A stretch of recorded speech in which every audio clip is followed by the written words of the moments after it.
shar'aatiin seenaa gabaabaa gooticha Oromoo aartist Haacaaluu Hundeessaa wajjin ilaala. 1976 yeroo ciniinsuu siyaasa fi fincilli sabboontotaan mootummaa irratti laboobaa jiru ture. Qabsoon barattootaa qabsoon qabsaa'ota dirreerra jiranis yeroo yayyabameem lafa qabachaa turedha.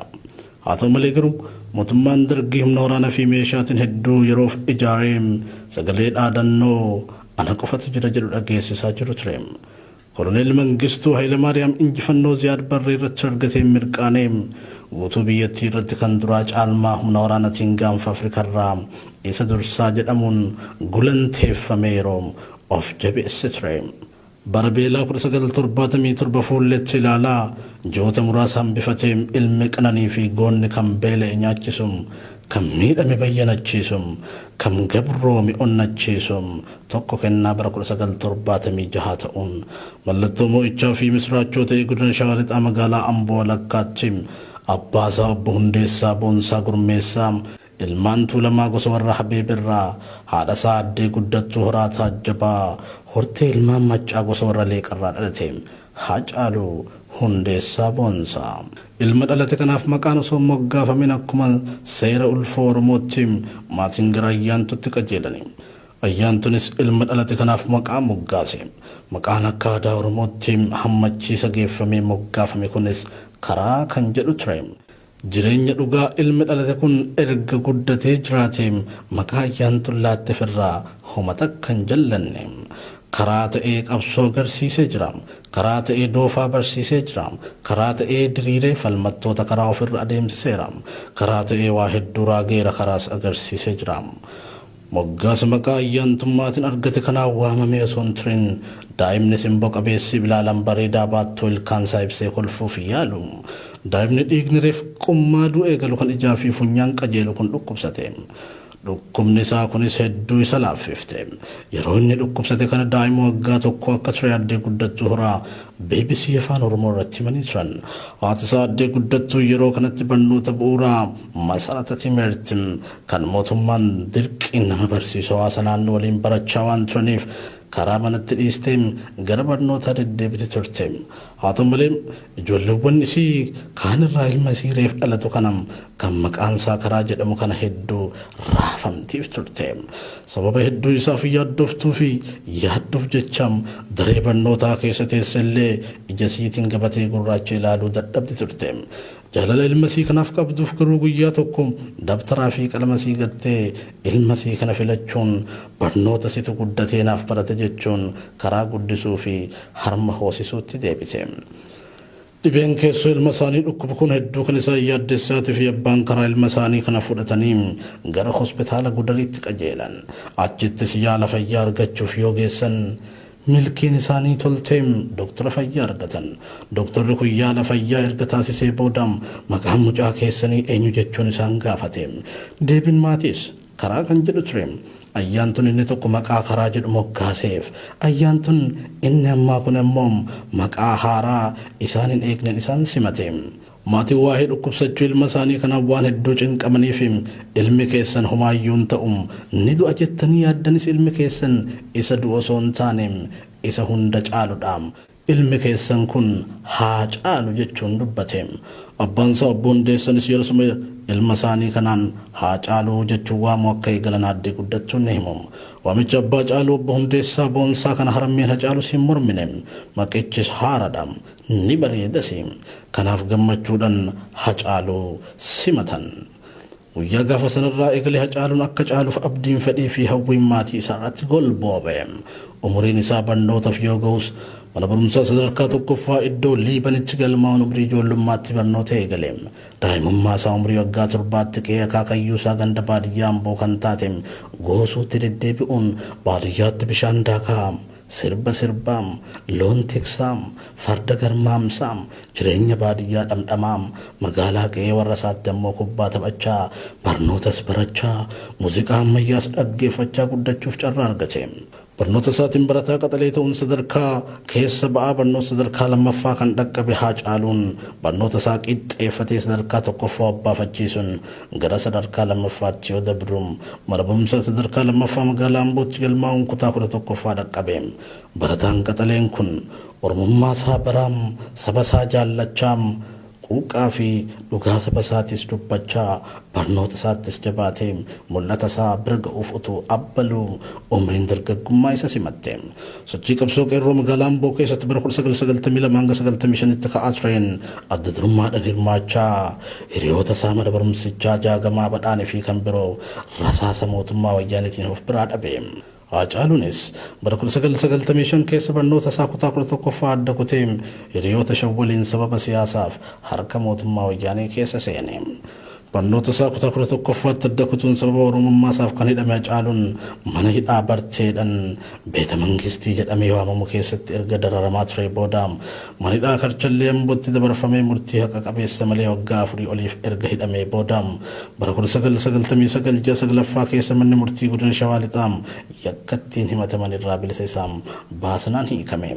Utuun hidhamin dura barattoota sadarkaa tokkoffaa ta'aniin kaadhimaa jaalalaa walii kan turan Haacaaluu fi Faantuu Damisee Duroo erga Haacaaluun hiikamees bultii jaarrataniin ilmaan kan waliin horayyoo ta'uun Faantuun haadha warraa jabduu fi mogolee hojii isaa akka taateem Haacaaluun illeen yeroo garaagaraatti miidiyaa irratti ibsaa tureera. Daa'imummaa isaarraa eegalee sirbi afaan isaa keessaa kan hin buune Haacaaluun qarree daabbisii fi fincaarra naanna'eem sangaa gurraacha lagarra kaachisaniim qoricha naaf hawwite si nyaachisanii jechaa sirba daawwitee Makonnoniin afaan kan hiikkate weelluu afaan Oromoo raadiyoo fi kaasetaan utuu isan hafin amma afaan isaa gugutti weellisaa qeefii mana barnootaa keessa naannaa kan guddate Haacaaluu hundeessaa boonsaa abbaan isaa obbo Hundeessaan sirbituu ta'uusaa waan hin jaallanneef hadheeffatanii isaa ri'aa turani. Dhumarratti wasiilla Haacaaluu abbaan isaa akka isatti hin dheekkamneef waan amansiiseef jecha Haacaaluunis karaatti hafuura baafatu argatee qe'ee keessatti sodaa malee sirba shaakaluu eegale. Haacaaluu hundeessaa boonsaa manni hidhaa Karchallee Amboo isaaf mana barnootaa taate. Walleewwanii fi hojiilee muuziqaa duraan jaallatu erga hidhamee boodas dandeettii isaa daran gabbifachuun mana hidhaa Karchallee Amboo keessatti wallee sagal xumuruun erga hiikamee booda abjuu isaa dhugoomsuuf gara magaalaa Adaamaa deemuun hawwisootti makame. Qilleensa magaalaa Adaamaa waliin wal ta'u waan dadhabeefis gara Ambootti deebi'uun barnoota isaa barachaa albama isaa tokkoffaa hojjechuun bara 2009 akka lakkoobsa bashaatti ja'a eblaa keessa mata dureem sanyii mootii jedhuun kaasita muuziqaa dursaa gafarra oolche. Haacaaluun mana hidhaatii erga bahee booda albama isaa qofa hojjechuun karoora isaan turre. Barnoota isaattis deebi'ee mul'ata barnootaaf qabu milkeessuu waan yaaduuf mudhii hidhatee Finfinneef Amboo gidduu marmaaraa kutaa 12ffaa dhaqqabe. Hiriyaa jaalala isaa isii dhugaatan taate Faantuu Damisee Duroo hiikaa jaalalaa mana hidhaa Karchallee Ambootti waggaa 4 oliif marmaartee jaalala dhugaatti agarsiifte waliinis jireenyatti fufe. Ergasiis jaalallee isaa jalqabaa fi dhumaa Faantuu Damisee waliin bultii dhaabbatanii ilmaan 3 horani. Albamni tokkoffaan erga gabaarra oolee as fudhatamummaan Haacaaluu daangaa amma daangaatti lafa qabate. Kan afaan Oromoo beekus kan hin beeknes arrabni isaa aansa sodaadhee baranaam qalbii kootiif gibee gaman jaaladhee sanyii mootii jechuuf dirqame. Walaloon bareedan yadaluun miidhagaan sagalee kiloolee simbira mukarraa harcaasu sanaa yoo dhangala'uum gurratu miireffataam qalbiitu nama ijaajjaam yaadatu soora. Mootii muuziqeessitootaa ta'eem miidhagina sagalee keessa jiru wabii dhaabbataam dandeettiin isaa maalalchiisan kunis dinqisiifattoota miiliyoona isaa foreem. Hinaaftota kumaatama isaaf biqilcheem mandhee jibbitoota afaan saba guddaa raaseem miidhagina afaan Oromoo agarsiisee firoota hirqinfachiisee nyaapha ammoo mataa hooqqachiiseem. Sababaan sirboonni isaa hedduu jaallatamaniif waltajjiilee konsertii fi qophii adda addaatti affeeramuu eegaleem biyya keessaa fi biyya alarra naanna'uu qabeem. Hojiileen isaa maalalchiisuun afaan nama bansiisan qalbii nama facaasan hidhii nama ciniinnachiisan mataa nama qabachiisan summartuu simboo fi naatoo sagalee isaa waliin to'annoo waltajjii fi qabannaa maayikii isaan dabaalamaniin soora gurraa isa taasisan. Ilmaan Oromoo jaalala isaa akka dubbatan kanneen jibba afaanii fi eenyummaa Oromoo qaban ammoo hinaaffaadhaan akka gubatan taasiseem miidhagina addaa yaadaluu fi walaloo sirboota isaa fi kinisayyuu fi waayyuun kennamuun ittuma fufeem. Albamni isaa lammaffaan mata duree waa'ee keenya jedhus bara 2013 keessa gurra uummataa dhaqqabeem. Haacaaluunis walleessaatiin siyaasa Oromoo xiinxaluun qarqabee dhangalaaseem. Walleensaa mata dureen albama lammaffaa taate kun quuqqaa fi gubata garaa siyaasa Oromoo bara sana keessa tureem akkaataa gaariin seenessiteem. Bo'oowwan walleessanaas baaqeetti hiramanii xiinxalamanii qaacceeffamanii citiinsaa gad fagoodha jedhamuun himamuufin itti fufeem. Kan barreessitu Haacaaluudha, kan walleessisiisaa. Kan yaadaluu fi muuziqaadhaan simbootti godhes mooticha muuziqaa dhaloota har'aa kan ta'eem Haacaaluu Hundeessaa boonsaa tureem. Weelluun qeenxeen koogalaanii kiyya jedhu akka lakkoofsa faranjootaatti bara 2015 uummata erga dhaqqabee boodas galma yaadame isaaf rukuteem. Namoota afaan Oromoo beekaniinis ta'een beekna hedduu jaallatameem. Badhaasota gurguddaam awwaardii biyya keessaa hanga biyya alaatti akka argatu isa taasiseem. Badhaasni inni caalu immoo qabsoo Oromoo saffisiisuuf qabsaa'ota onnachiisuu danda'u sirba sanaa tureem.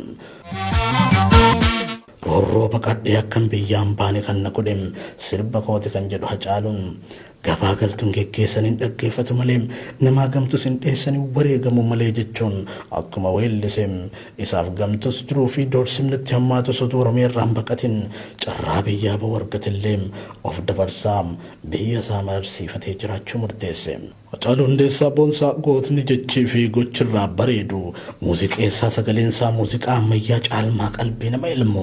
Ambaasaaddarri Oromummaa fi sabboonummaa kun konsartii lammiif jedhu irratti erga jajjabduu dabarseem. Ani maalan geeraraam anoo yaadan yeelalaa dhiirri geerareen quufna hidhaa qaallittii jiraam. Halkan kun Oromoof halkan dhugaatii malee machaa'an sababa malee onnatan humna malee itti dutan ta'eem. Sagalee fi jecha Haacaaluu alkoolii caalmaa nama macheessum. Gootummaa fi murannoon isaanii kootinii caala nama onnachiisum. Ilmaan Oromoo hamileedhaan wal faana gammachiiseem. Hundas jaalalaa wajjin mari'achiiseem. Hafuurri tokkummaa isaa saarsaa Haacaaluun ofitti murteessan Oromiyaa golboobeem. Dibaabeen gootummaa fi jaalalam harkaa Haacaaluun baname kun Oromiyaaf gaaddisa ta'eem. Sabboonummaa fi onnee amma gaaraa qabu kun bara rakkisaa fi bara mootummaa wayyaanee nama meeqaatama ajjeesaam hidhaa fi biyyaa baasaa ture keessa obsee darbe kun barri mootummaa biyyi garuu isaaf hin taane. Daandii irratti doorsifamu masaraa mootummaatti waamamee akeekkachiifamuu fi hoogganaa humna tikaatiin dheekkamamuutu isa mudate.